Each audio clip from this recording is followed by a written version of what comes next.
Okay, so we are here. Hi everyone, I'm Georgie Howlett. I'm a director at Claremont. Um, as some of you may know, we run a regular programme of webinars. Last week we had a brilliant exploration of taking a citizen-led approach to commissioning in public health, which you can find a recording of on our website if you're interested.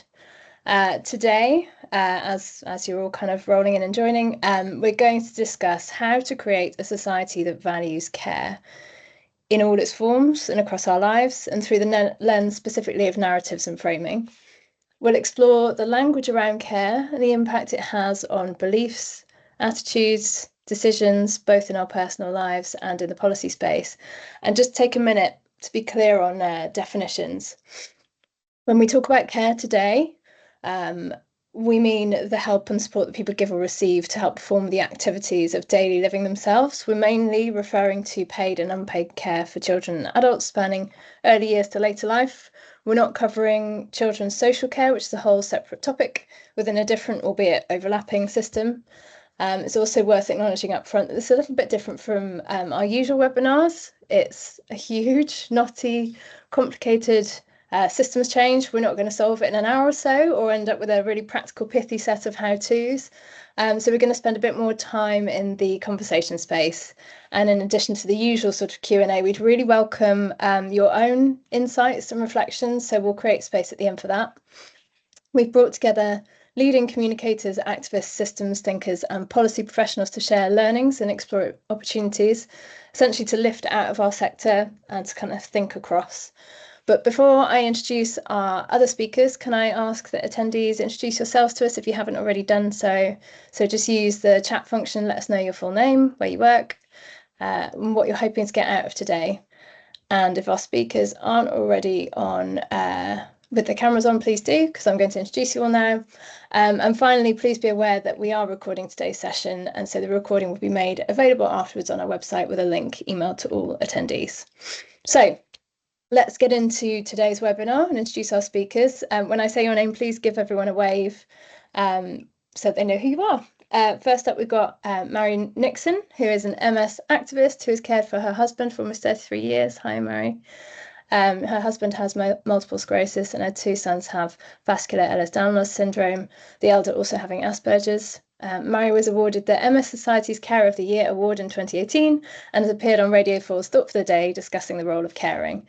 Rohati Chapman, up next, is the Executive Director of Programmes, Policy and Impact at Carers Trust, bringing a focus on innovation and impact that help us to build a caring society. Rohati has worked for a diverse range of organisations addressing structural inequality and championing underserved communities in a range of public policy areas, including children and adult social care and education. Next up, we have Sarah Ronan. If you give us a wave, Sarah. She is Director of the Early Education and Childcare Coalition, a group that represents the interests of parents, children, providers, the early years workforce, and the wider business community. And the coalition has been instrumental in building support for the early education and childcare and recently published its joint manifesto calling for the rescue and reform of the sector. Next up is Abby Jitendra, who is a campaigner and policy expert, spent about 10 years fighting for a more equitable society. She is currently a principal policy advisor at Joseph Rowntree Foundation, where she leads a programme of policy, influencing and social investment on care, families and work. Lovely to have you. And then Neil Crowther. Neil is a co-convener of Social Care Future, a movement for change co-led by the people who draw on social care to live their lives. He's led the movement's work on narrative change, including in partnership with the local government association, the Association of Directors and Adult Social Services, and Think Local Act Personal. We have Dr. Sophie Flemick, who is Chief Executive of Elevate Great, which is building an equitable society through evidence-based investment in the early years. Sophie has been working at the forefront of social change and innovation, and she has been exploring how we can create a new vision for a fairer society across multiple sectors. And last but not least, we have Claremont's own Philippa Williams, who is our Strategy Director and has led our work on framing and narratives on early years and unpaid carers. And we're going to kick off with one short talk just to give some context. So if everyone except for Philippa could turn off cameras now, I'll hand over to you to outline some of the key themes that we'll be exploring today. Thanks so much, Georgie. I'm going to do that nerve-wracking thing of sharing my slides in front of lots of people, so hopefully it will work. There we go. Can you see those, Georgie? Yeah, it's just loading to go full screen, but I can see. Yeah. Marvellous, thank you. So hello everybody, thank you so much for being here today. As Georgie says, I have led on our work looking at care in all its forms, so particularly work on early years, working with Sarah and the team at the Early Education and Childcare Coalition, and also Sophie at Elevate Great, and then also looking at kind of unpaid carers with more of a focus on adult care. So I'm going to start with probably what so many people on this call already know, but useful to ground us in context, right, of why do we want to build a society that values care? Why is it important? Firstly, it has a real impact on equity. So as we know, historically, often care roles have been assumed by women, and a historic lack of emphasis that we've placed on the value of those roles have contributed to women's lesser status in society, being underpaid when it comes to taking on paid working, paid caring roles, or being unable to take on those roles because of that unpaid caring responsibility. And we also know that there is an intersectional challenge with ethnicity, so both in terms of people from specific communities taking on more paid care working, but also delivering more unpaid care work at home. It also has a significant impact on poverty. So we know that for those people who provide unpaid care, there is a risk of them falling into poverty, both because of the challenges of providing care, the impact that has on people's financial and economic capability, but also because of the low pay that often is afforded to those who are doing those roles themselves. And it also has an impact on health, so both the health of those who are providing those roles, the impact on people's physical and mental health is significant, but also it's a kind of societal enabler. So we know, and there is a huge amount of research that talks about the quality of the care, both paid and unpaid, that children under the age of 5 are provided with has a fundamental impact on both their happiness and safety and well-being in those moments, but also their kind of future health, well-being and economic participation. Similarly, the quality of the care that is provided to people who are living with long-term conditions or long-term disability can be fundamental in people being able to live kind of full and quality lives. And similarly, the quality of the care that we receive in our later stages of our lives and at end of life has a fundamental impact on our quality of life. So really, care intersects with all of these issues, but also is this kind of like fundamental sense of an enabler of kind of quality of life in our society. And at Claremont, why are we qualified to have this conversation today? Well, we've done quite a lot of work in this area, so and a lot of kind of quant and qualitative research across the piece. So both in terms of looking at what are the framing and narrative opportunities to expand, support and reform of the infrastructures and policies that support people who are providing both paid and unpaid care in the early years space, but also we just completed a kind of significant piece of work with Rohati and team and a wider coalition looking at how do we reframe and find new narratives to talk about unpaid care more broadly. And we've then taken that work and used it in a kind of pilot project with a number of boroughs in South West London, really focusing in on carer identification and finding a new way to encourage people to access services and support. We've worked really closely with Sophie and her team at Elevate Great to look at sort of a proposition and narratives that really centre the experience and focus in on a kind of prevention message around investment within the early years and the benefit that has going forward, and really looked at the kind of systems that influence and engage there. But also at Claremont, I suppose one of our guiding principles is the acknowledgement of the importance of the caring roles that we all hold and have within our lives. And that's part of how we kind of work ourselves and our culture, but also we have lent our support to projects such as the Dad Shift, trying to get a greater support for parental leave, paternity leave in the UK, and also support for programmes like Mother Pocker's Flex Appeal. So that's a kind of wealth of work that we've done. I'm not going to talk about all of those today, don't worry. What I am going to do, or what I've tried to do, is kind of pull out some of what feel to be some salient kind of insight points that sit across these areas. Now, obviously, there are real fundamental differences, right, in terms of paid and unpaid care in the early years versus paid and unpaid care in when you're supporting someone who might be living with lifelong disability, or when you're supporting someone who might be at the end of their lives. And there's a load of nuance in that, and super happy to have that conversation with anyone who wants to get into it at a later stage. But today, what we try to do is kind of look out and look up and find some overarching things that feel interesting and important. So I'm going to start with 3 core areas. Number one, I'm going to talk about fairness, the unifying value of fairness and the unspoken social contract. Then I'm going to talk about personal versus public responsibility around care. And then I'm going to talk about something that I've called I don't get it, but is essentially this kind of sense of I don't really understand the systems that you're trying to get me to engage with. And then all of that, it kind of sits across underneath it, I've called can it get better? And that really speaks to a kind of sense of is there hope that change can happen? So let's start with fairness and the unspoken contract. I think what's really interesting in all of the kind of qualitative research that I've seen across these areas is this sense of fairness and a kind of sense of people talking about what they believe is the right thing to do. And that this idea of kind of caring, supporting, being there for someone that you care about feels often like the right thing to do. And that right thing is exactly the language that people use.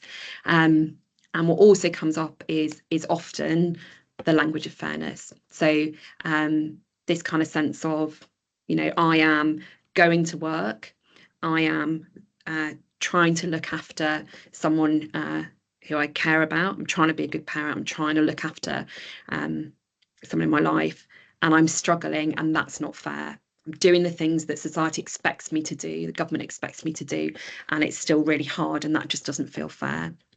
What we also saw, particularly when talking to people who feel that they are likely to providing unpaid care in the next kind of 5 to 10 years, this sort of sense, particularly for those who might sit in a more individualistic mindset of I've paid to the government in taxes over X amount of time, and therefore the government should support me, and that's fair.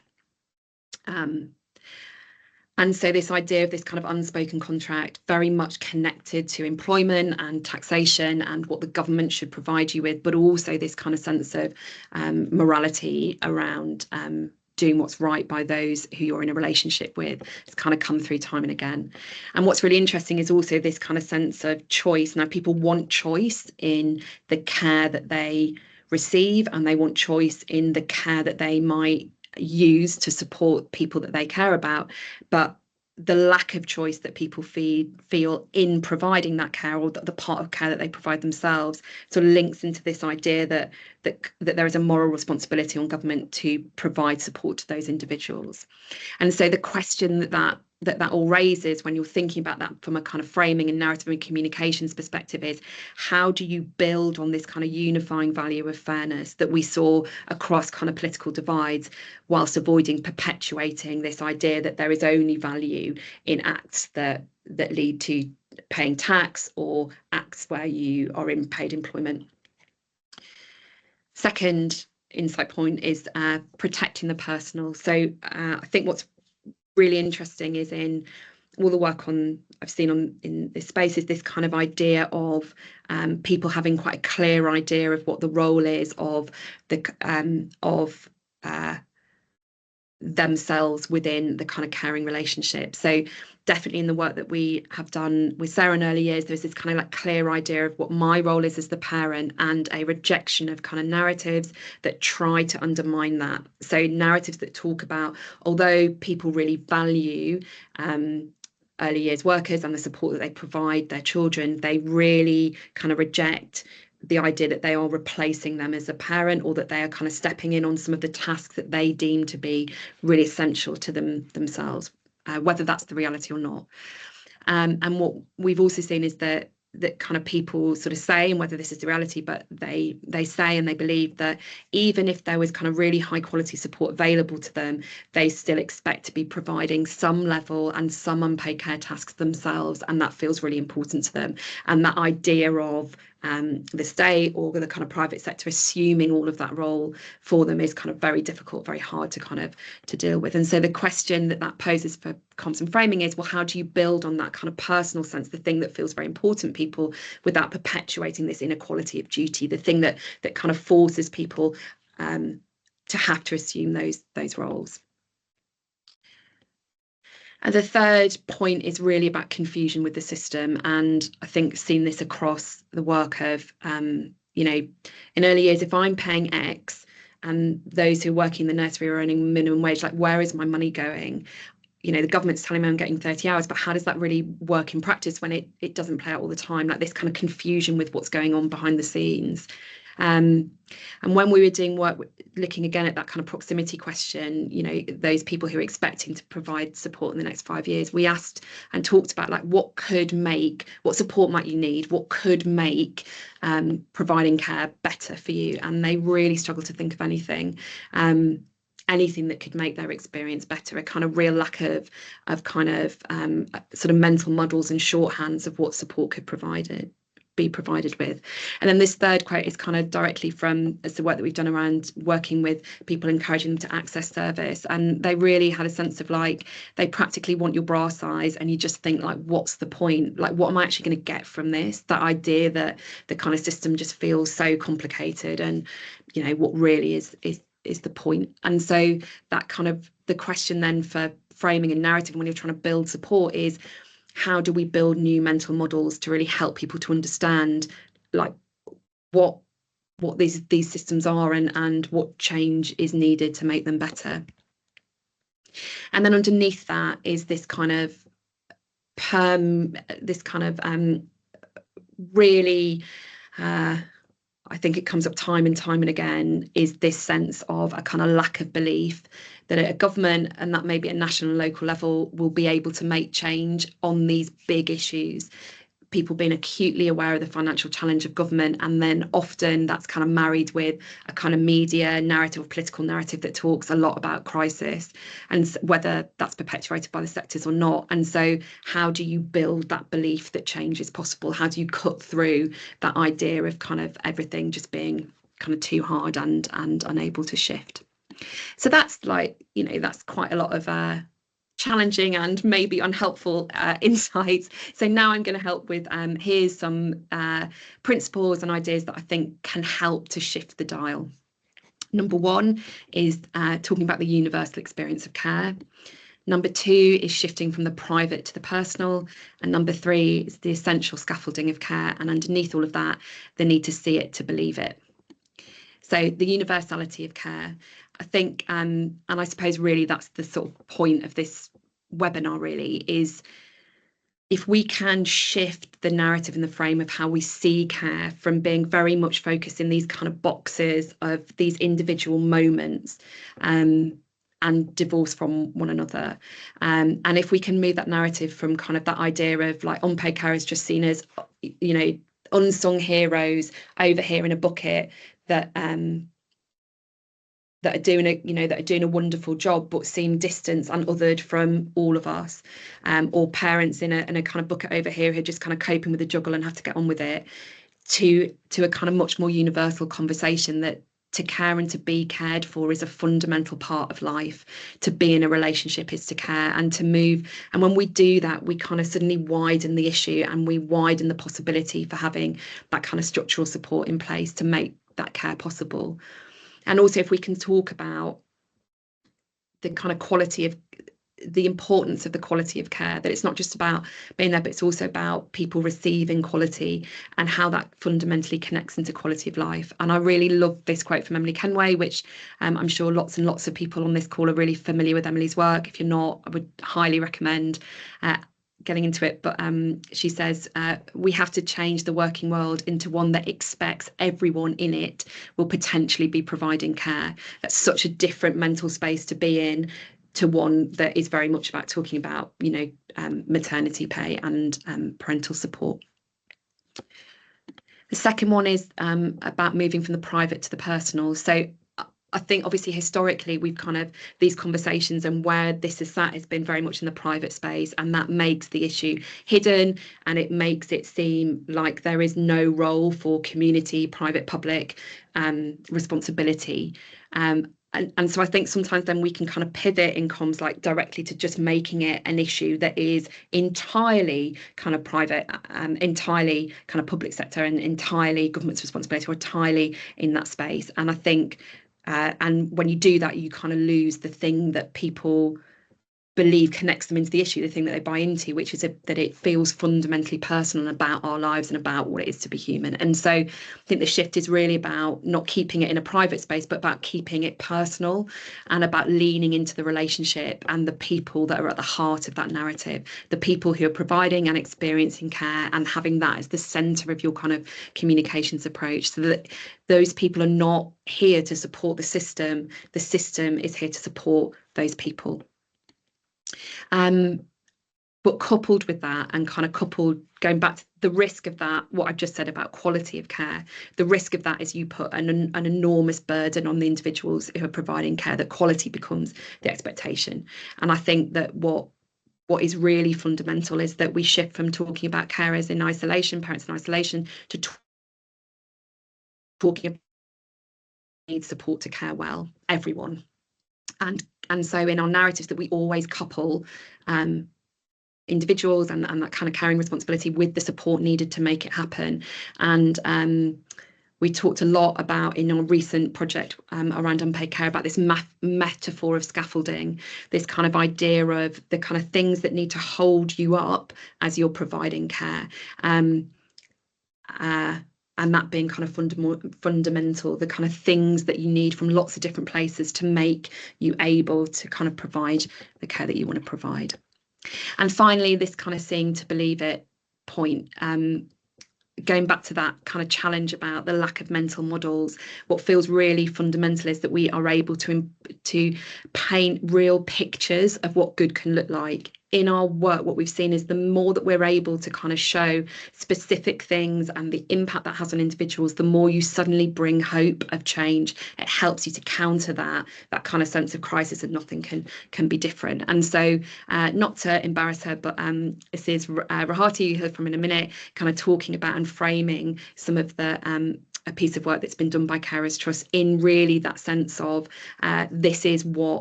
this is how stuff can help people and support people really tangibly. So that's it from me. I shall hand over to those who are far more knowledgeable than I. But I think what feels like in all of this stuff is that there is this sort of changing social contract that and that between individuals and the state, and can feel very scary at times, as I think we can all probably attest to. But what it can also do, I think, at its best, is provide us with an opportunity to really challenge and change our norms and expectations of ourselves and the support that we draw on. And it's in that spirit that this kind of webinar is set up. If you want to chat, I adore this stuff. So that's my email, and I'm on LinkedIn. Hunt me out. And then my final thing to say is I feel like this is like my disclosure at the end of a pharma conference, because what I've talked about today is all based on that research and that depth work, but it's also slightly based on my personal experience. I'm a mum of 2 little ones, but I also support my husband who lives with 2 long-term conditions. So this is a piece of work that's very close to my heart. I'll shut up now, Georgie. Thanks. Thanks, Philippa. Plenty of big themes to get stuck into. I'm going to ask Mary to turn her camera on now. So before we open out to the full panel, I'm going to chat to Mary about a few things as someone who has direct experience of that kind of spectrum of care that Philippa just touched on. So Mary, we don't tend to hold one caring role in our lives. I feel like you can talk to your experience of the systems at play, compare the nuances of care across early years as well as adult care. You've been an activist and an advocate for carers as well as being a carer yourself, particularly in the health system. And today we're talking about how the act of care is currently understood and valued by our society. Do you think that we currently live in a society that values care, and why? That's a really good question to start. And I feel like I'm going to be sitting on the fence. There's a bit of yes and a bit of no. I think many of us all function in our little world, if you like, and within my world, my friends, my colleagues, work colleagues, etc. Yes, completely get what we do, understand it, support, and it goes well. Mm-hmm. Outside that, less so. People that don't know the system we have, they don't know myself, they don't know Stuart, or us find it more challenging. It is different from their norm. And I think we're going backwards, if we like. And I think on the whole, it appears that there is less respect for care, there's less recognition, there's less value attached to it, which is very sad. It is something, it could affect anybody at any time. Mm-hmm. Any one of us could be a carer, as Philippa said in the talk. And at some point, yes, many more will be carers. But for those that it is alien, it is different to what they do on a day-to-day basis, they don't understand the nuances, it tends to be very negative. Mm-hmm. You only have to look at social media at the moment. Anything around welfare, whether it's benefits, care, whatever, is all tinged with a very negative, nasty turn of phrase around it, which I think is very sad. And I don't think that's helped about the misinformation that is out there and that it isn't corrected. We've heard a lot of senior politicians being very negative and giving the wrong information. And I think it's up to us in the media to turn to say, I'm sorry, you are wrong. This is the correct turn, the correct process. This is what really happens out there. And I don't think that's happening enough. Okay. That's yeah, I understand your point of yes and no, and kind of that it depends on your proximity to it, which Philippa touched on as well, and that I think that's a really important factor. And you've been a carer to your son and to your husband. Are carers and the role that they play perceived and valued differently in children's services versus health and care services? What have you seen across both those experiences? For me personally, no, very, very similar. We've had fantastic experiences and we've had less fantastic experiences. Yeah. Both across the board. Mm-hmm. At times there seems to be an opinion, and Philippa touched on this early in her talk, that the opinion, it's your child, you look after them, or it's your husband, you crack on, you look after him, and it comes back to that no appreciation. But I sort of just got two and I'll be very, very quick, examples of somebody demonstrating a lack of understanding, both from professional people. I'm ashamed to say, when being an educational psychologist, Sean, oldest lad, living with quite a few issues, had an assessment when he was very, very new in primary school. And halfway through the conversation, the ed psych turned around. The assessment wasn't going well. And the ed psych turned round and said, if you don't do what I suggest, I will have him taken into care. And at that point, I asked her to leave the house and then started to panic. Oh my God, I've just asked somebody to leave my house and they're threatening to take my son away. So again, there was no value, there was no understanding, no appreciation of where I was coming from. Mm. We move on 30 years and a nurse telling my husband it was unethical for me to support him when he has to self-catheterize. Again, clearly showing no idea what a carer does. Man and wife relationship, supporting him with all his personal care. The fact that she was so negative, he 2 days before was given quite devastating news that he was diagnosed with leukemia, could possibly die, and you're being told your wife's unethical. Not a good place to be. No respect, no understanding shown by either member. And I would add that the Ed Psych, a number of years later, did apologise. She did admit that we were right for what we wanted, but she also went on. It was in his final assessment upon leaving school at 17, nearly 18. And we asked her, did she think Sean had a form of autism? Because at that point, there was no diagnosis of Asperger's. And it was the time of the curious incident of the dog in the nighttime. And she turned around and she said in the meeting, I've always thought Sean has had a form of autism, but what is the point of having a label? And we turned around and said, I'm sorry, but that isn't your choice to make. And Philippa again talked about choice. Yep. That was our son's choice. Did he want to be diagnosed or not? And he did. And it opened up a lot of support for him. And I will say that when we've been out and about, when somebody knows what my job is, where I used to work, their attitudes to me do change. Which I'm happy for me, very concerned for other people around me that didn't have that professional background, that didn't work in the NHS, that didn't have the background knowledge I have, that they were left just to flounder. So again, very, very different for some other people. Yeah, thank you for sharing those. And I think it's interesting what you're saying about choice, which really plays into some of the things that Philippa was talking about, and that kind of emotional complexity of knowing and understanding the person that you're caring for. And that sort of factors into my next question, actually, which is around what helps you to feel understood and recognised.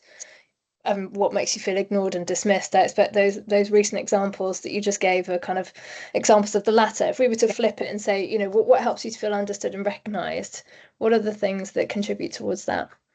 I think being involved in the discussion, to be listened to, and to be given space to actually explain where you are, how our life works, if you like, to help build.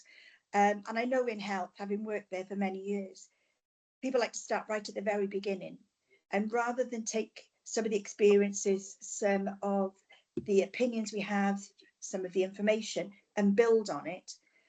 So that sometimes there's that feeling of, we've been here before, it's a bit of repetition.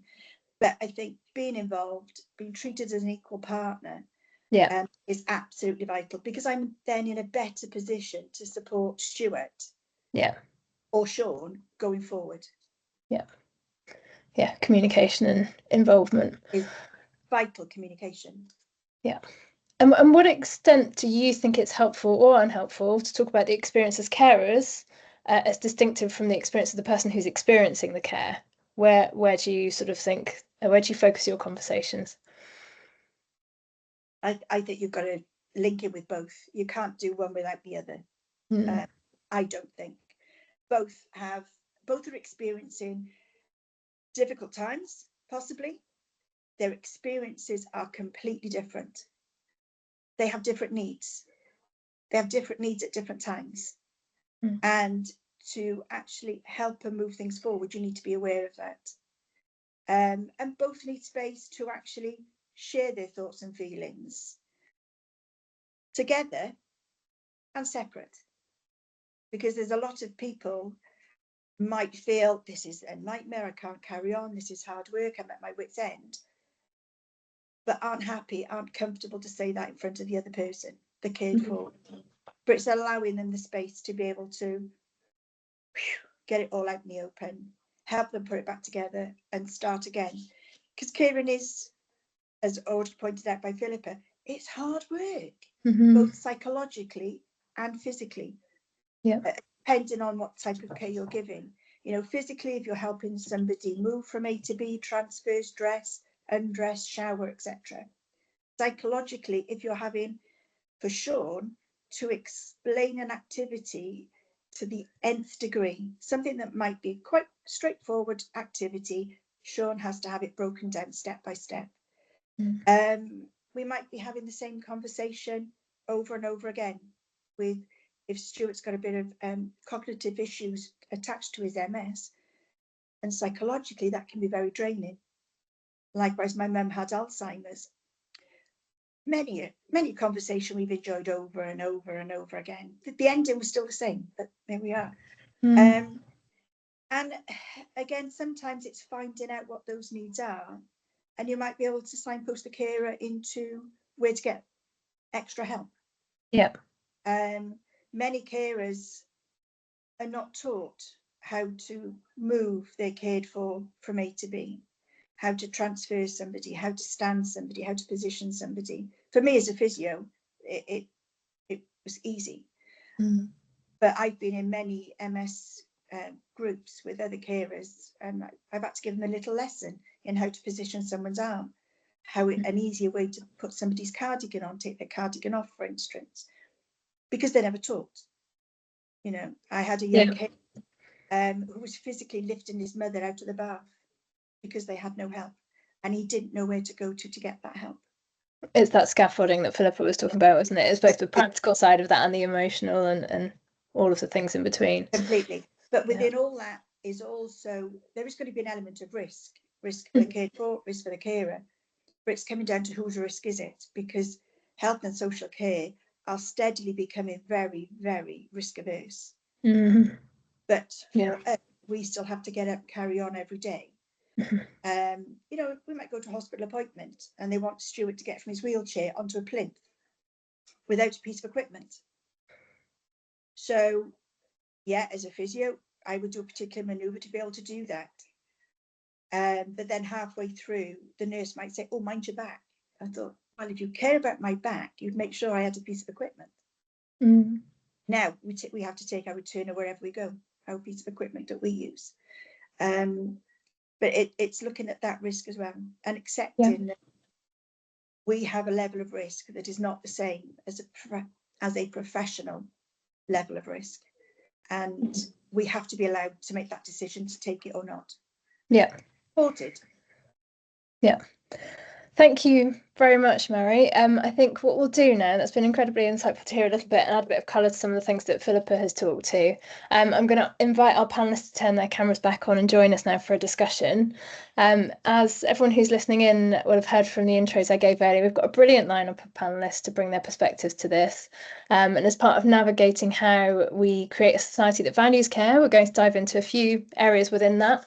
Including exploring that fine line between the personal and then collective responsibility and the role of the state, and also specifically how framing and narratives can play a role in bringing about that shift.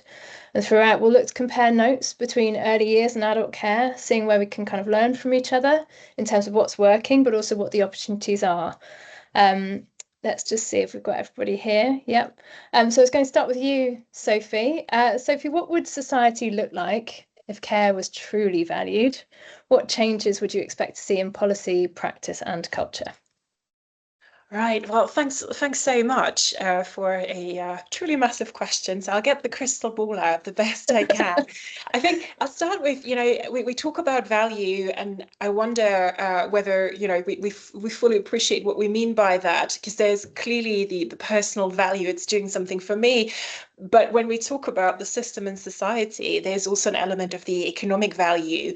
And Philippa has already pointed out that historically, we've just bracketed that whole chunk out of the economy to say care, women, unpaid, doesn't exist. It's not, you know, it's not recognized as value creation, so to say. So flipping that around and thinking about the implications, I think there's some of the, I suppose, more obvious points, and really the situation where we're at the moment, that we're saying, well, actually, there is a clear need and clear value. I mean, you know, do I need to remind anyone of the COVID pandemic and key workers? And all of a sudden we were all standing there, you know, I mean, hollowly clapping or banging pots.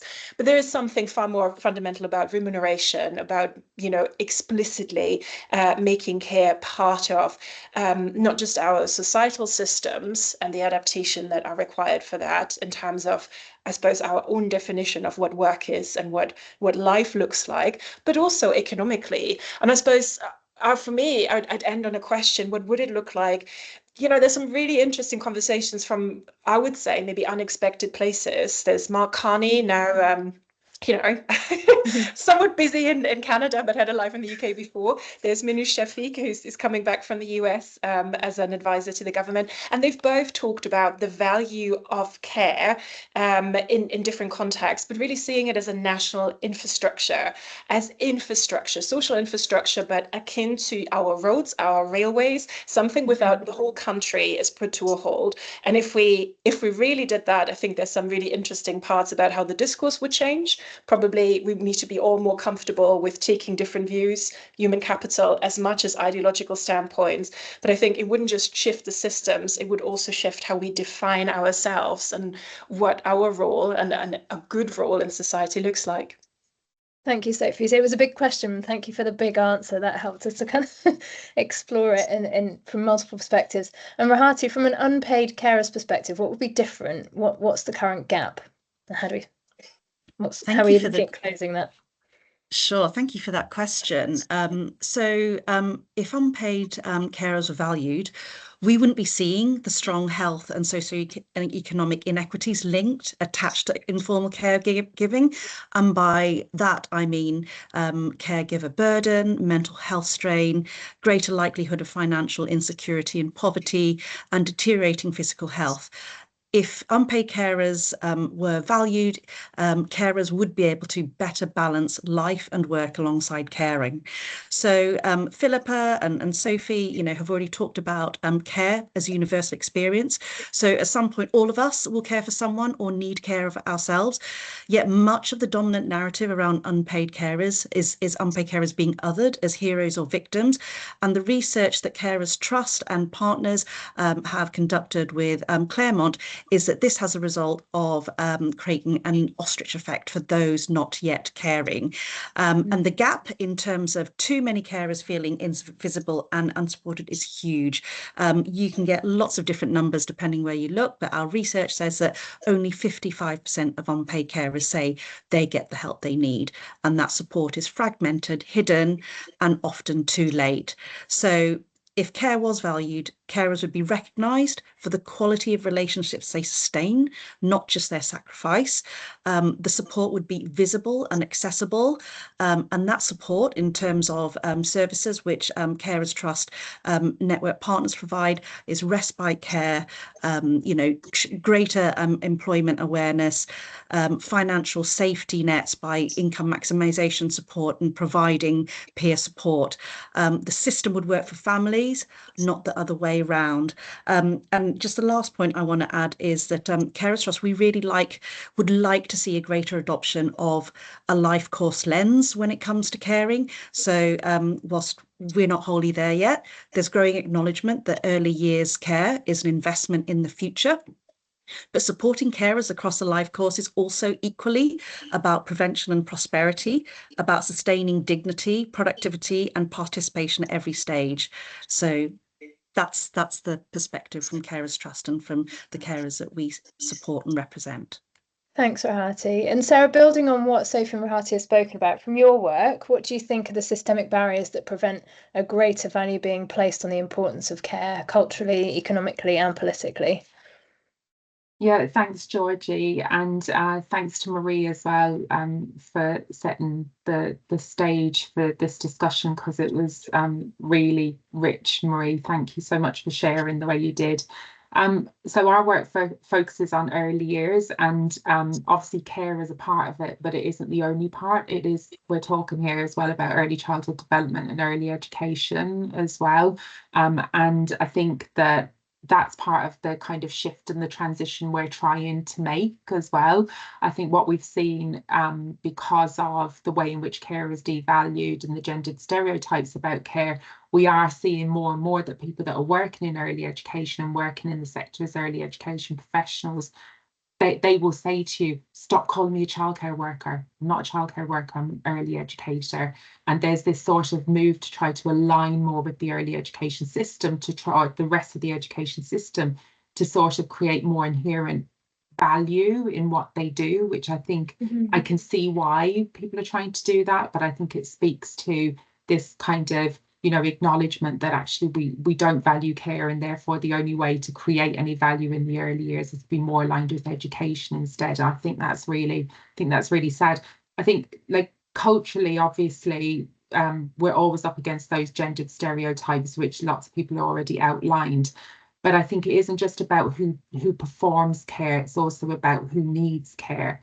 And it's you know, there's a reason why we don't value children, their right to play, their voice, their agency. There's a reason why we don't value the vulnerable, the sick, the disabled, mums who stay at home, people who perform unpaid care, because it sits in juxtaposition to the type of economy that we have, you know, that is all about this sort of, you know, masculine, patriarchal, consumerist, neoliberalism kind of model, right, that doesn't actually recognise the way in which care contributes to GDP. And the vulnerability that's wrapped up in that as well, I think, is really uncomfortable alongside of the kind of economic model that we have.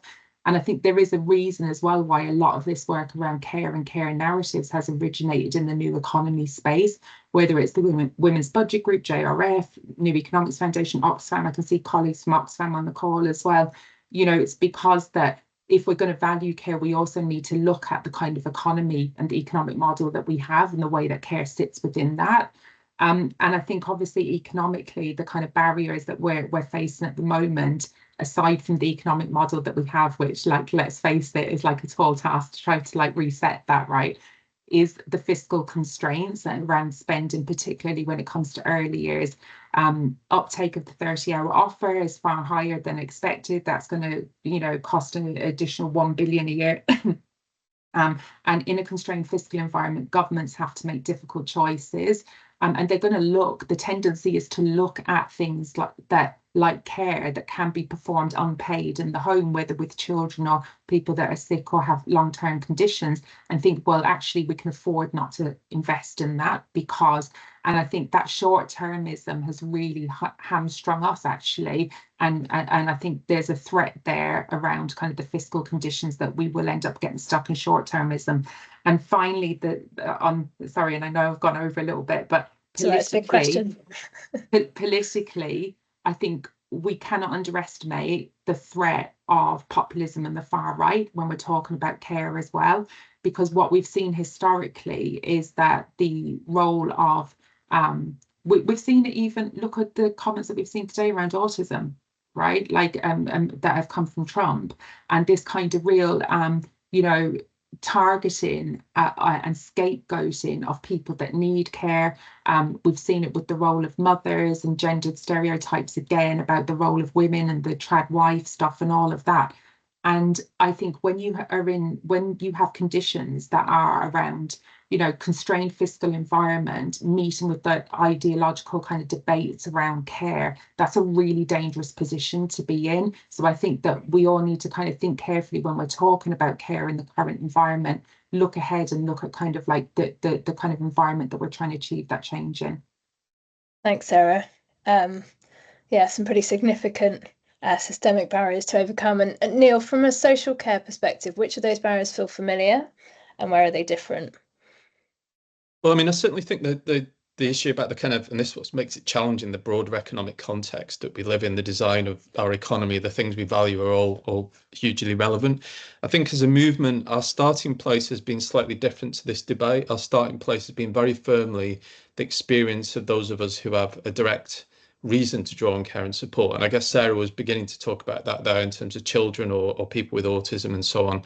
It's very often kind of not part and parcel of this debate where we really try and think deeply about our attitudes to care itself, or how we imagine care in terms of our own lives and the possibility that we ourselves might have to draw on it at some point. I think are real inhibitors to this debate, because I think for many of us, frankly, our reaction is there but be for the grace of God.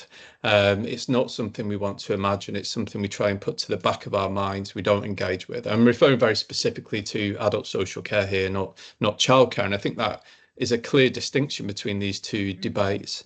I think for many of us, I think it was Ben Page said, we see adult social care as a distress purchase, something that we might have to engage with in crisis. We don't see it as life affirming. We see it as something that's actually going to be at the end of our lives, take away from our lives. There's a loss of control, that it's kind of involves not being able to live in the place that matter to us, losing relationships. We see it as loss rather than gain.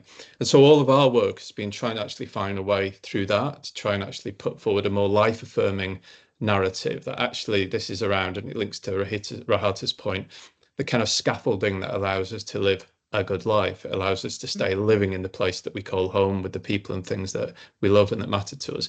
And when we open it out in that way, I think we can have a different imagination of what the function of care actually is. It links to this idea of care as infrastructure as well. We can think quite differently, because we're not just looking in isolation then at older and disabled people who have an immediate need for care and support, but we're thinking about their families or people who make that transition to be identified as a family carer as well. So we're trying to sort of shift the debate in that way. But we think it's really crucial that we're going to get to grips with the kind of psychology and the attitudes that exist around aging, disability, ill health, dying, all these things that are muddled into this debate that often we don't surface. To avoid, just to kind of shut it down. But, you know, I think one of the reasons that adult social care as an area doesn't come to the kind of the top of the pile in terms of people's concerns is for many of the reasons we've heard. But in addition to that, is something we're just trying not to think about. And if we don't break through that, it won't begin to enjoy the salience that it needs to enjoy in order to kind of build the political support for change. Yeah, that's really interesting.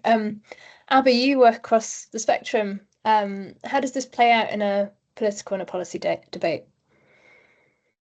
Yeah, thank you so much. Yeah, I mean, it's a sort of massive question, but also a really simple one.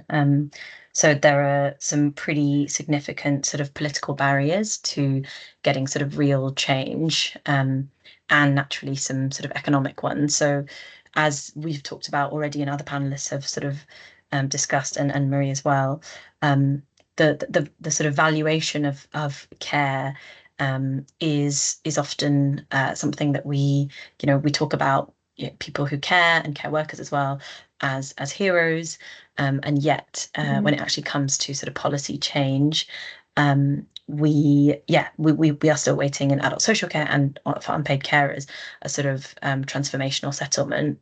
Really brilliant to have Sarah here, though, because I think on childcare and on sort of early education, obviously there are many changes that are still needed. But we did see the last government take some decisive steps to expand access to the system. And I think kind of digging into that a little bit, I think the main driver there was the ability to make a sort of financial argument, a fiscal argument, and sort of make the case that committing more funding to early education would have the sort of dual purpose of helping children thrive and helping mothers particularly back to work. Now, obviously, the challenge for adult social care and unpaid care is that the demographic you're talking about is a bit different. It's lots of people who are pension age, where actually the contributions that they would make through work actually could pale in comparison to the contributions that they make as carers themselves. Now, that could change as more of us live longer with disabilities, and may have to care for spouses or parents much younger. But that is the real difficulty. And I think when we look at some of the opportunities we have in the space of reform for adult social care and unpaid care, I look to things like the Casey Commission, which has really clearly been created to try and find some consensus and deliberate through the inertia, basically, that we have found ourselves in. And ideally get sort of different political camps around a table, kind of look them in the eye and say, we can find a solution to this. We have to find a solution to this because more of us are going to need this in the future. And, when the next election comes around, you can't, create a narrative that this is somehow a death tax or a dementia tax or something. Actually, we need a sort of consensus-based view on how we pay for adult social care in the future and how we support unpaid carers.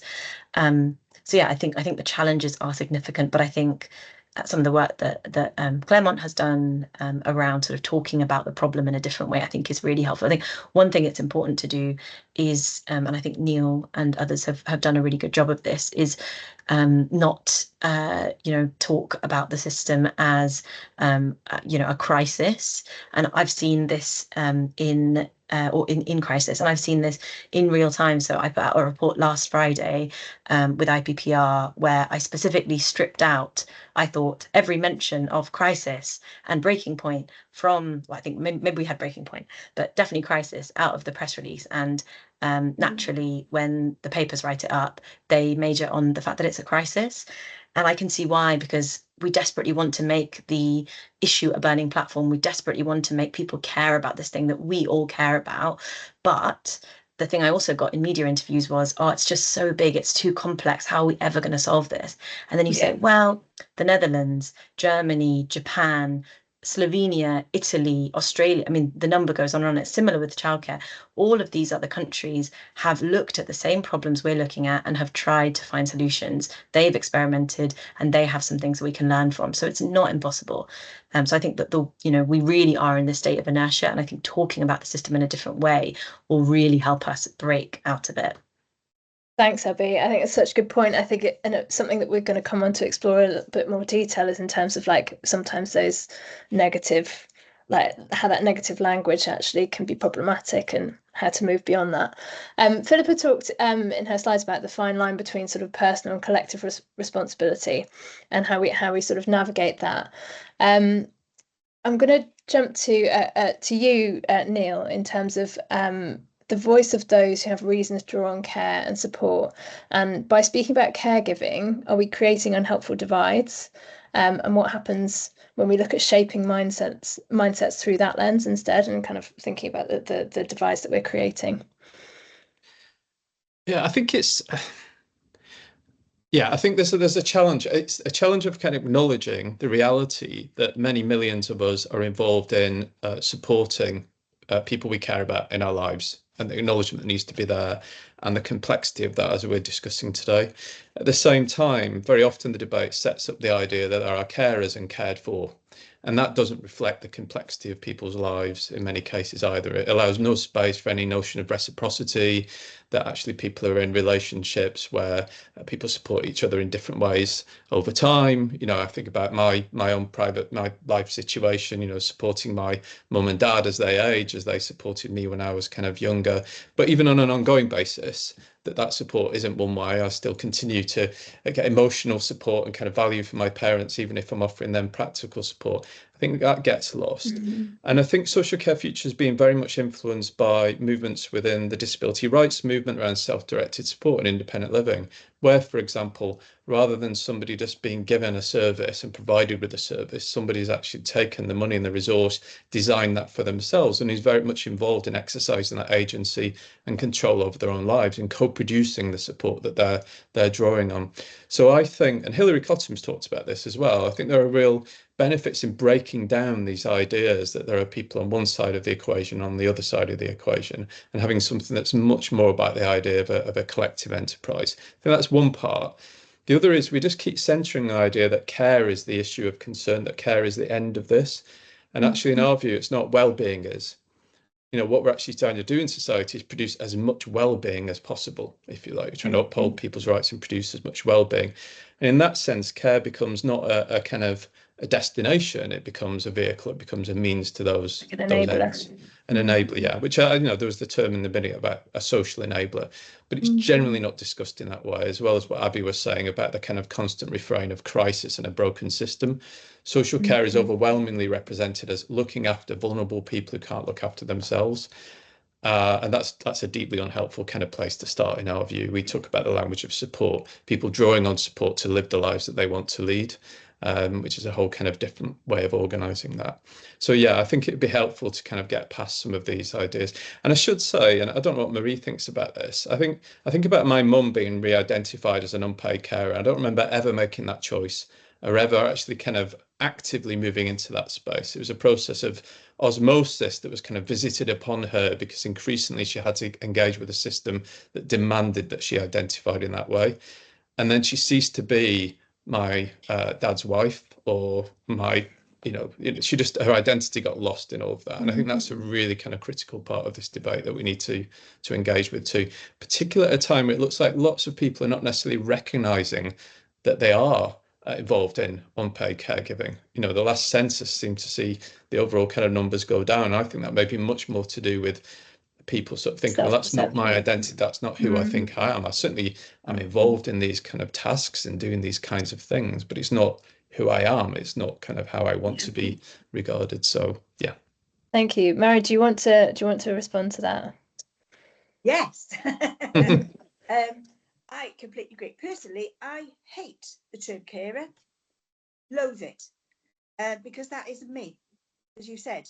I'm a wife, best friend, lover, soulmate, sharer, all those things. The fact that I have to help him get in and out of bed, get dressed, showered, fairly irrelevant to us, as long as we can share and find something funny every day. It's very inappropriate, the things we laugh at, I must tell you. But you have to find that thing that just makes it bearable, that makes it fun. To Sean, I'm mum and supporter.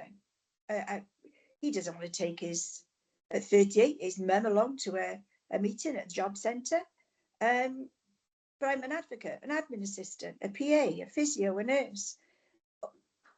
There's a myriad of different things. And I think when you're trying to be pigeonholed into something, it restricts you. It doesn't allow you to be who you are. So yeah, I personally don't like the term. Yeah. So many other with language, isn't it? When we're going to come on to a few language-based questions in a moment, but just coming back to that kind of that split, if you like, but of kind of the personal and the collective. Abby, in what way does the state's involvement in care through policy, funding or services relieve or complicate the feelings of personal obligation among family and informal carers? Yeah, so I think, well, we have a system in the adult social care space where we rely hugely on unpaid carers. That's basically designed into the system. And it was designed into the system after the Second World War, when the welfare the welfare system was created. Because if you had a health condition and you went into an NHS service, and if you had a care need, then you were expected to either be supported at home or go into a private sort of care facility. And yeah, and that's sort of why we have the system we have now, I think. And it isn't the case that there are any countries that I have come across where social care or adult social care is entirely free. That doesn't exist. We're talking about hotel sort of costs, include and free personal care, all of that.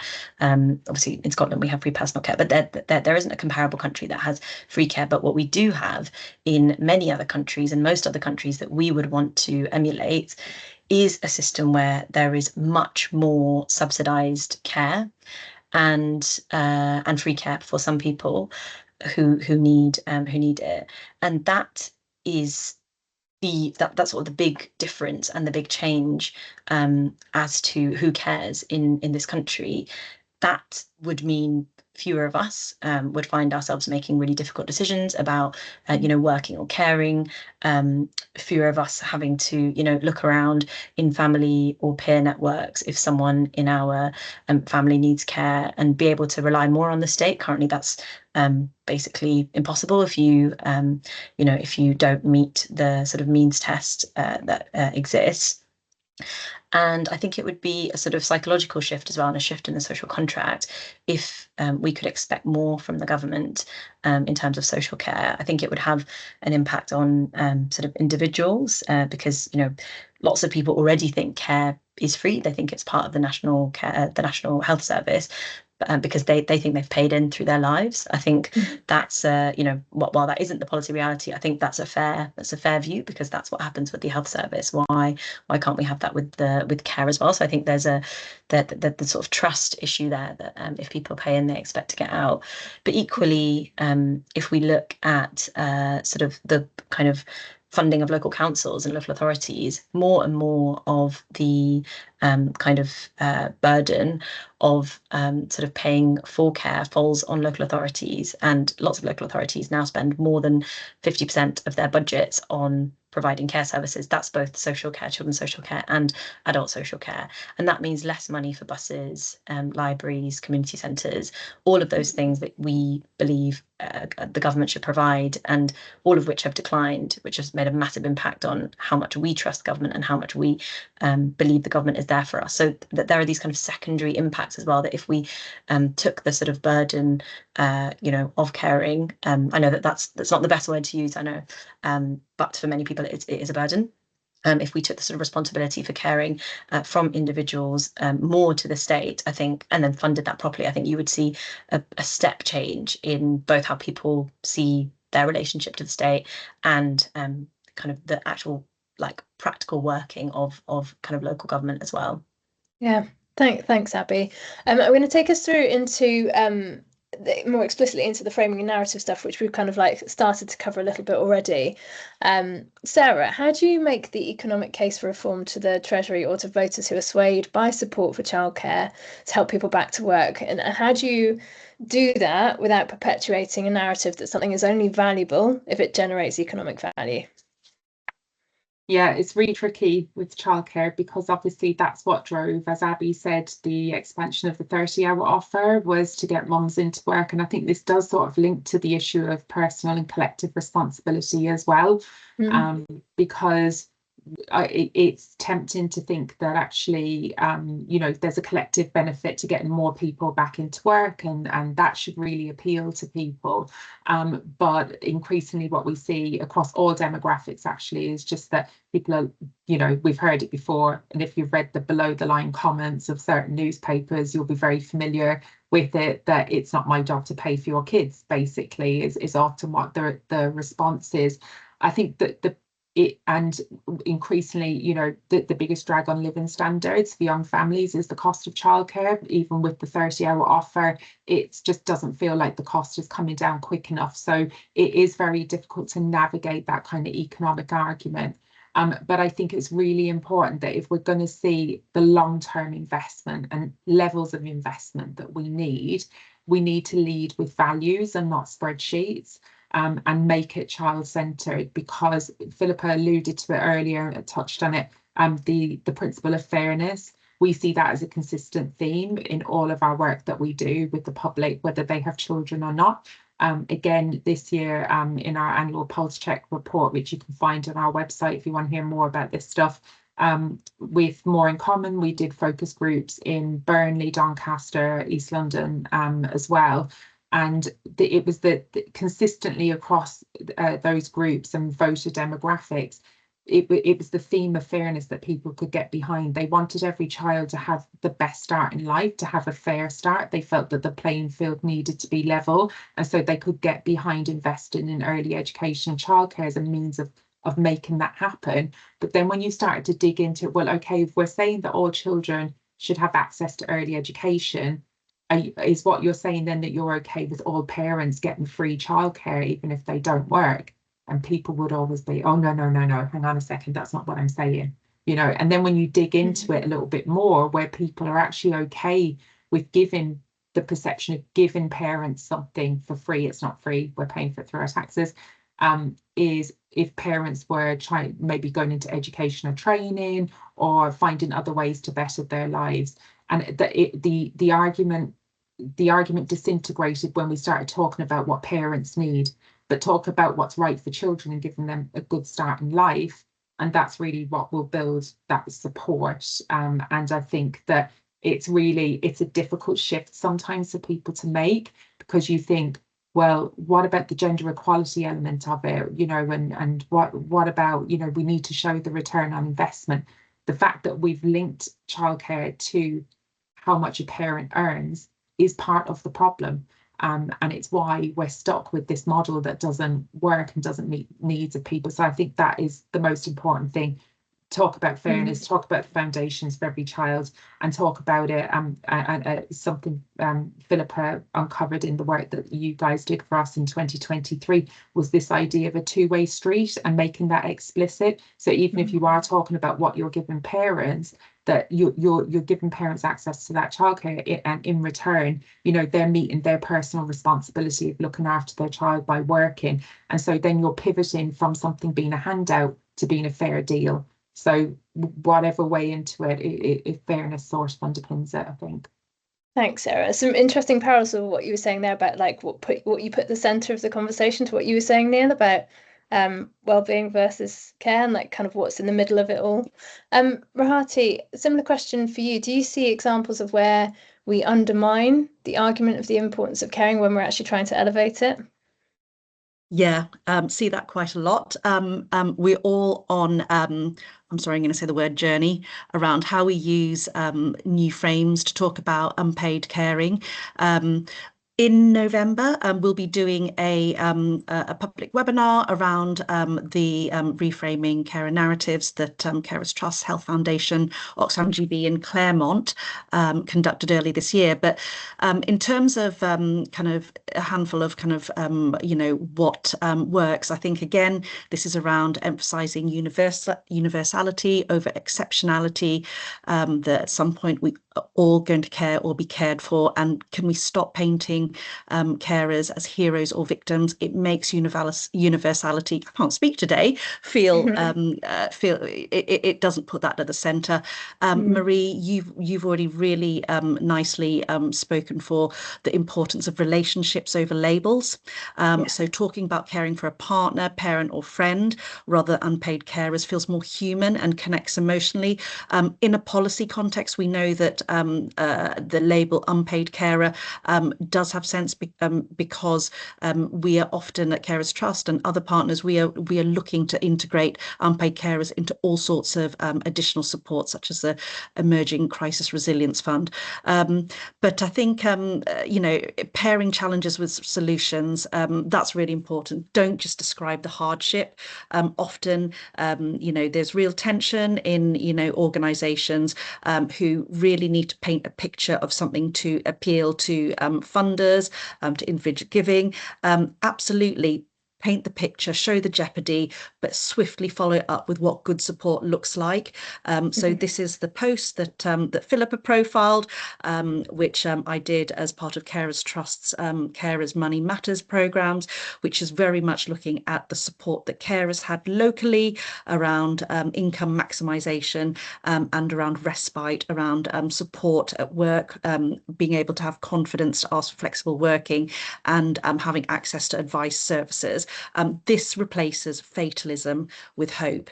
And just a couple of other things that, you know, just want to say here is overusing NHS comparisons. This is a real biggie for the unpaid carer space. You know, the statistics around, you know, what unpaid carers save the NHS is immensely useful for many audiences. But, you know, going back to, you know, the point that Abby made, it continues to frame carers as unpaid labour, propping up a system in crisis. We need to be better to position care as social infrastructure, as vital as transport or housing. Yeah, so those are some of the things where we see the dominant narratives undermining, and it is going to take time, and we want others to join us to use these new framings to talk about care in a much more positive way. Thanks, Rohati. And then taking this through into how we kind of make the case for change. Sophie, question for you. What's needed to build the momentum to build greater support for change? How much are we kind of tweaking with existing structures rather than tackling the roots? And what does it take to keep focused on the societal level change? So I suppose again it comes back to change, because the problem is that there's constant change, right? We're almost changed out. It's just that it's this kind of peripheral, I mean, sorry to be slightly pessimistic, but rearranging the deck chairs on the Titanic. So I suppose what we're talking about is quite fundamental, back to the roots change. And I suppose there's also something, quite frankly, we're in the 21st century. Time only goes one way. So by ways of digital ways of working and exploring, I suppose not a reinvention of the 1950s and another NHS. I think we've all said that it's something that actually needs to work for the future. So by ways of coming down to that, I suppose it's the biggest enemy is the zero-sum game, right? It's being pushed as, well, of course I want to invest in the future, but which cancer patient doesn't receive care, right? It's this pitching against each other.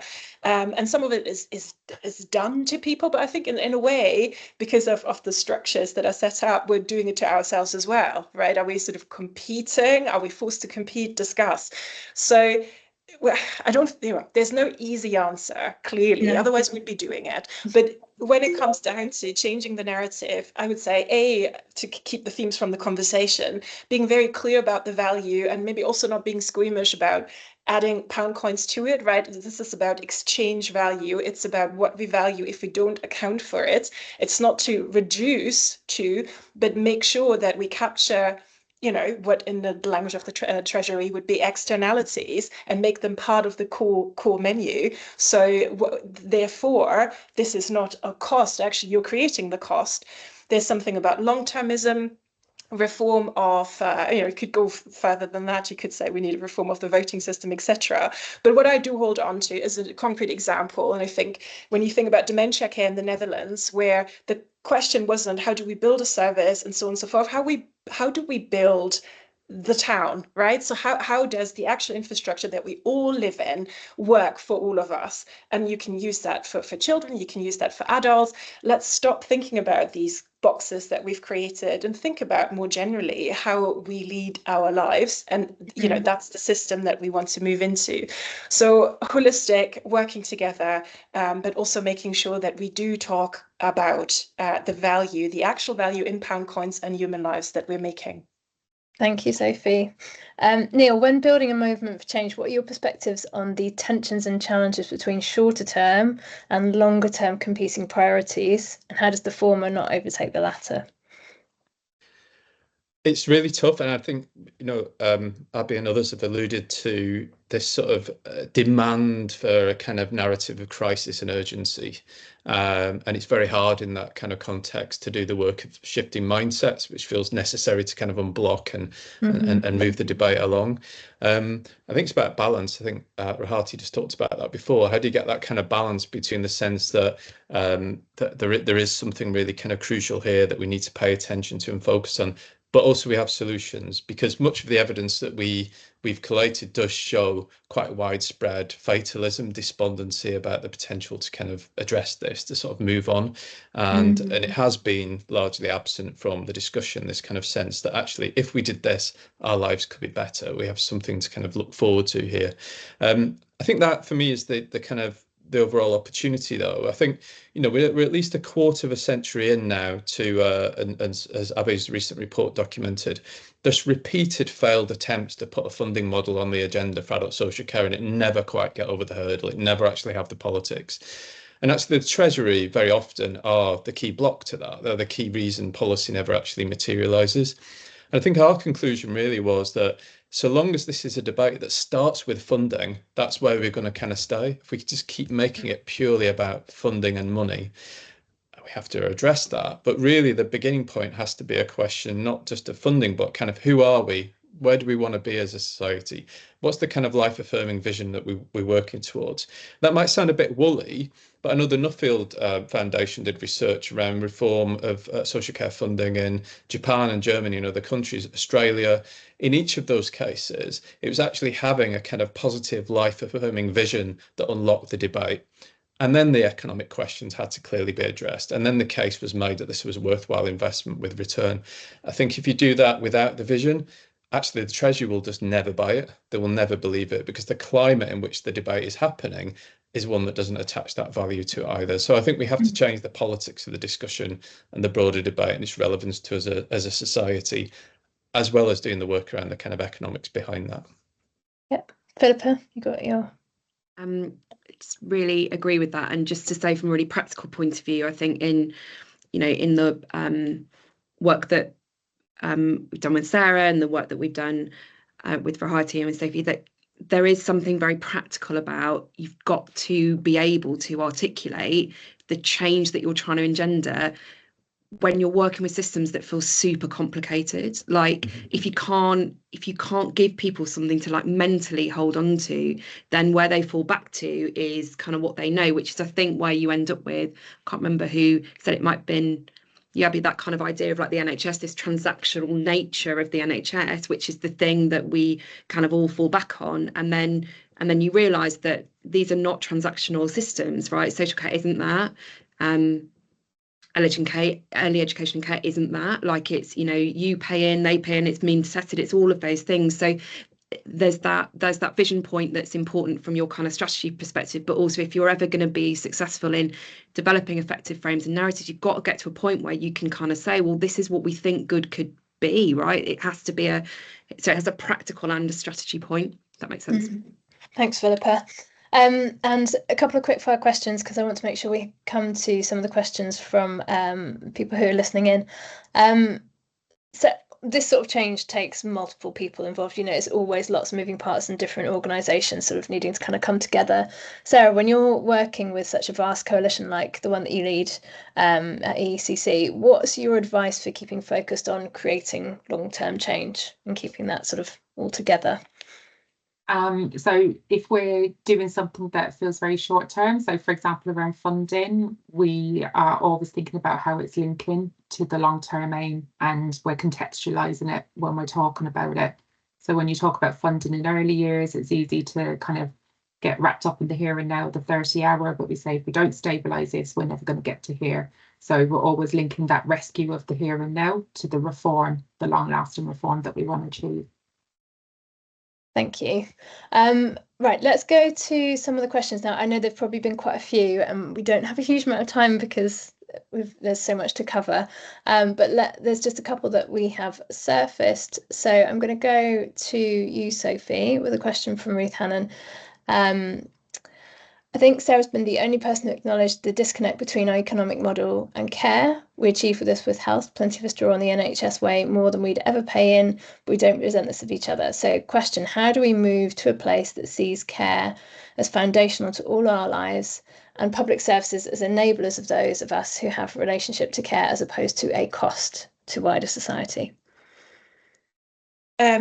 Sure. So I mean, I'm not sure I completely agree. Do people not complain? I hear people complain about the NHS all the time, that they're not getting anything for what they're paying in and that others are getting too much. So I'm not entirely sure about it, but how do we get out of it? Well, I suppose there's again more around demonstrating and including in narratives the case for the enabling factors. So why you know, for early childhood, I think that's arguably an easier case because it is about a payoff in the future. That's the definition of an investment. I think there's something to be mindful of. I understand, you can hear I'm not a native Brit, but the definition of universalism and is it everyone gets the same, no one pays? I'm not entirely sure that that's going to be reality tomorrow. I think we've all touched on the issues that come from the current economic view of productivity being defined as you do something, and if you don't do, you don't deserve. So that last part around merit and so on and so forth. So linking, as has been suggested in conversation, the absolute quintessential part, the value of care, to productivity, in which we have lots and lots and lots of example across the world. I mean, you know, from Sweden to Denmark to Canada, it's, you know, it's a great thing, but it makes everyone better off. You know, there's Kate Pickett and the Spirit level that's been around for 15 years now. So I mean, we have the data for it. We just need to start talking about it more as well. Thanks. Abby, you've got your hand up. Do you want to add your views? Yeah, I just wanted to come on this and a few other bits just before as well. So I completely agree with that comment in the chat. I think we have tried to touch on some of this, you know, thinking about how you know, the conversation is so negative rather than framed positively, and yeah, completely agree that I think that's a big blocker to change. I think it makes it feel kind of scary and not like a sort of positive like opportunity. So completely agree. I think that's a big change that is needed. And we have examples in the benefit system where work requirements are different for people who care. So like throughout our policy landscape, we clearly understand that caring is something that is contributory and is generative, and yet when it comes to the broader policy conversation, that gets ignored.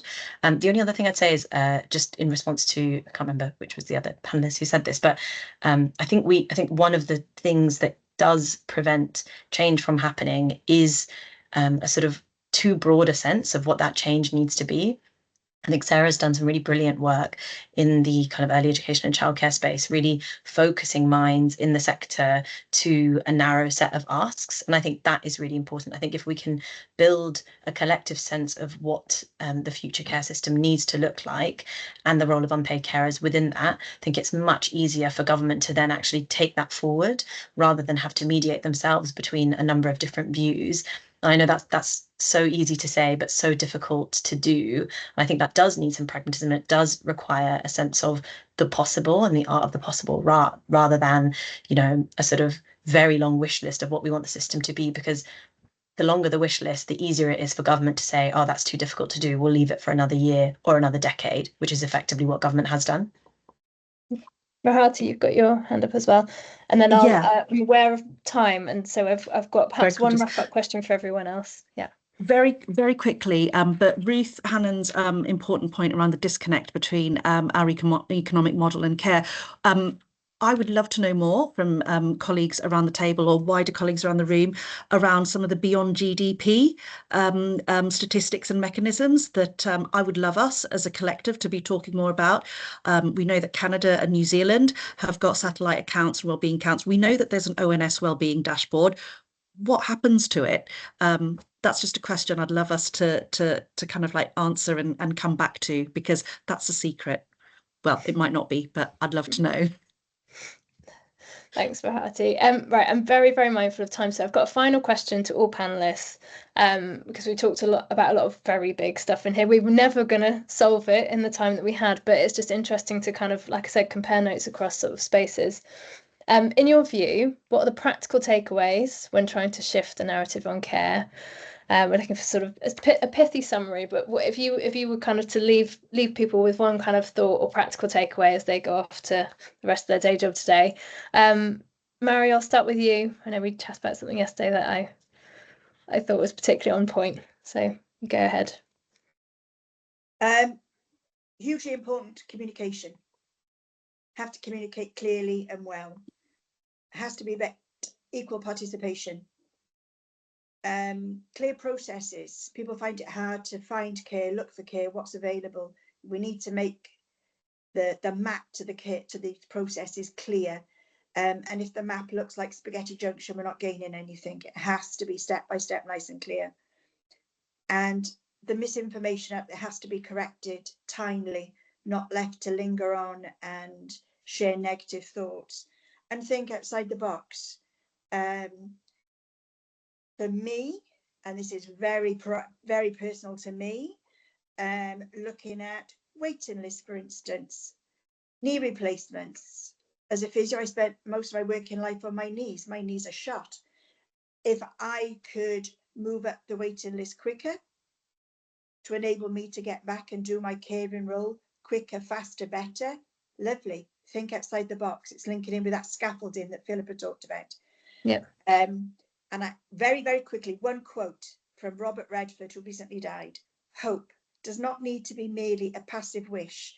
It can be an active force to propel us forward. And I thought that was really apt for today. Nice, thank you, Mary. Neil? Oh, you're on mute. But it's always a big sign, it's a big question. Yeah, it's a bit, yeah.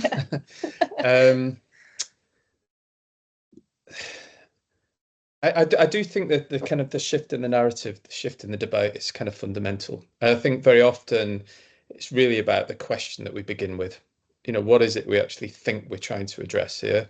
And I think for too long, the question has been the wrong question. I would like to see that kind of changed. And And I think that the process of changing the question can be one which begins to build that sense of hope that Mari was talking about. You know, we'll be way off kind of where we want to be, but simply by saying, how do we actually create society where in the event that we develop a disability or a health condition, we can look forward to being able to still live in the place we call home with the people and things we love, doing the things that matter to us, is a very different question that how are we going to manage the burden of care into the future? So yeah, let's change the question. Thanks, Neil. Sarah? Yeah, I think talking about it as a public good, not a private fix. And I think that leaning into the co-benefits rather than the moral case, I think, and I think underlying all of this, to be honest, whether it's early years or adult social care, is that it's really difficult at the moment to get people to care about stuff when they are trying to survive. And the impact of deteriorating living standards is really impacting the bandwidth and capacity that people have to empathise with what else is happening. And so we all really need to also care about raising living standards too, because when we do that, we create more capacity and empathy for people, even if they're not affected by what we're talking about, that they have the bandwidth to care and to engage with the discussion as well. Sarah, Abby? Yeah, I would second loads of what's been said. I think talking simply, I think talking plainly, I agree with lots of what's been said, but the more we talk in jargon, the less likely we are to convince people of what matters. And the brilliant thing about care is that it's really easy to understand. Like, most of us have got experiences doing it. You can really get people, you know, in what kind of in the jugular where it matters. So absolutely, let's have in-depth policy conversations about all the complex ways in which we solve the problem, but the problem itself is very simple, and let's make sure we don't lose sight of that. Thank you. Rohati?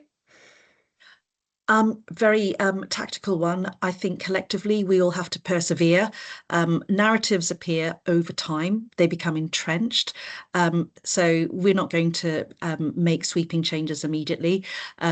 What I'd really kind of make the call for is all of the great stuff that we've all said today. We don't get knocked back at the first hurdle. We know it's a complex political and economic environment, but we just persevere. And over time, I'm hopeful those narratives will change. Thanks, Rohati. Sophie? Let's build solutions for tomorrow rather than for yesterday, and start by reframing from the I have, you lose to a narrative that shows that we all stand to gain, and that it isn't about one party losing out if another one has a success or gets more, dare I say. Thanks, Sophie. Philippa? So embarrassing when I still am on mute. So I think I really have loved this conversation, and I hope that people have found it beneficial to kind of try and step out and try and kind of look across. And I guess that kind of speaks in a way to what Sophie was just saying.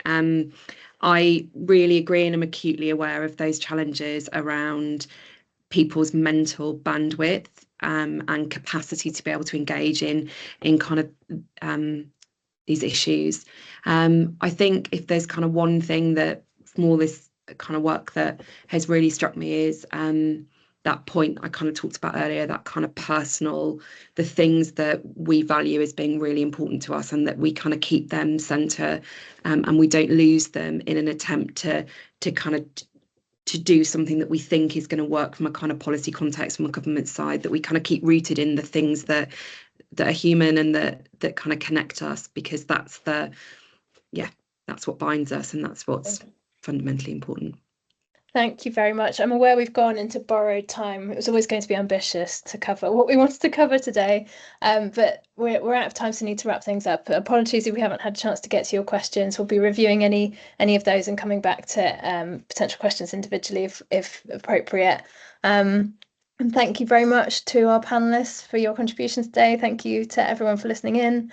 If you've enjoyed it, please do take a look at some of the links. We've got some upcoming new bite-size event on the science behind scarcity, and link to our Clare Mail, and you can follow us on LinkedIn. All of those connections are in the chat. Sorry, it's such a whistle-stop tour of such a mega issue, but absolutely fascinating to hear everyone's views. So thank you so much again. Hope to see you again soon. Take care. Bye-bye.